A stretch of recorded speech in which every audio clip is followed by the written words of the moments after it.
In 2017, I was sitting at my kitchen table when a notification popped up on my phone, and I looked at it and it said $495 received, meaning someone just paid me $495. And you think I'd be excited, but I remember that moment at the time. I felt stressed. I started to feel anxiety because I had got my first customer. I'd finally got my sale, but I had no editors. I had no systems.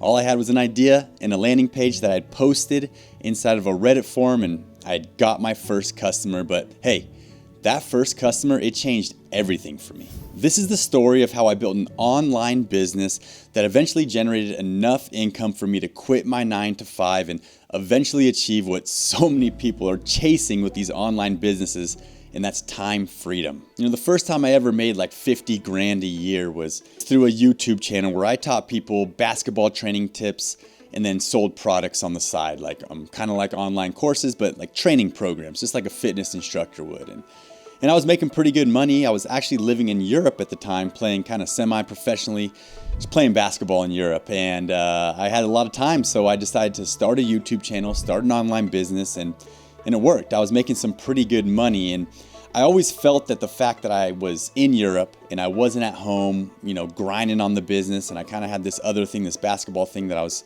dedicating all my time to, I felt like it was holding me back. So part of the reason that I stopped playing in Europe is because I wanted to move home. I wanted to focus on my online business, Baller Bootcamp, this basketball training business that I'd started, and I'd started to make some full-time income and some good money.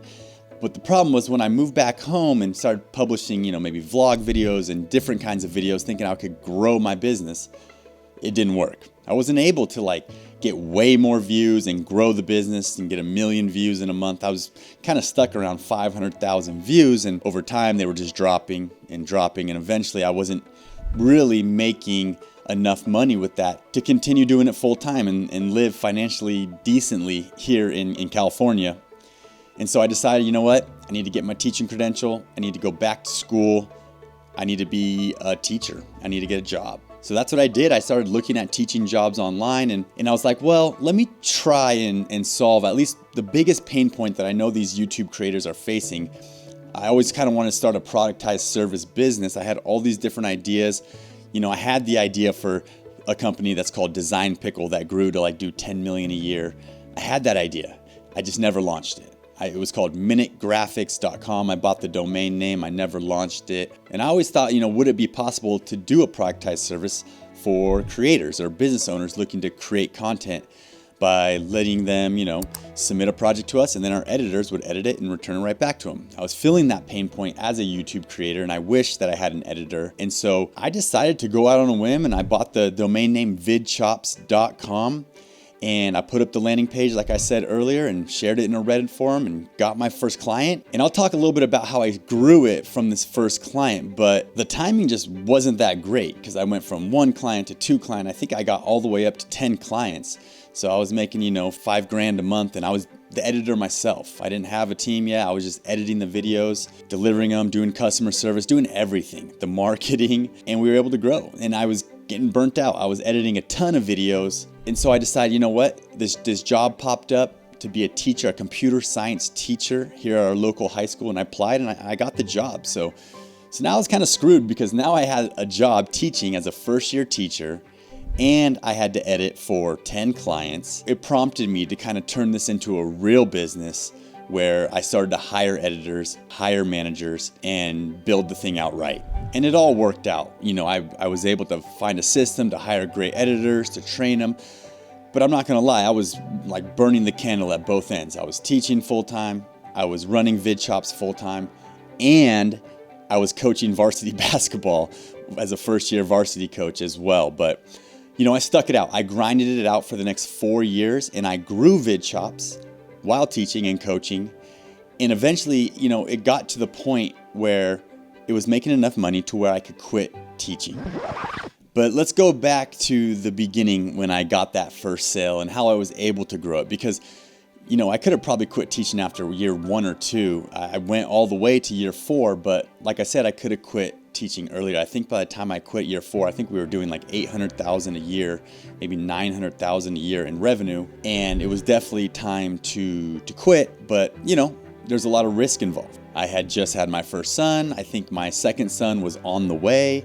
And like I said earlier, it's not easy to make it out here in California. I mean, mortgages are high and things are expensive. And with a young family, it was kind of scary. But it was my goal all along to build an income to where I could have time freedom, financial freedom, location freedom even. And VidChops really granted me and my family all these things. So I was super excited to see if I could grow VidChops. Now back to this first sale, how did it work? Well, actually what happened was the first person that signed up became an affiliate and referred us to another person who signed up and became an affiliate. And really it was the affiliate network that kind of got us started in the first place, because I wasn't spending any money on ads back then. I was trying to create a little bit of content to build leads and stuff, but honestly, everything came from affiliates. And I'm super grateful for the affiliates for helping us. And it's one of those things where, yes, I was editing their videos, or yes, I was, managing their editor. I was really in the weeds at that point in time. And because of that, I was able to get testimonials, get affiliates out of clients because they like the service and they love the service.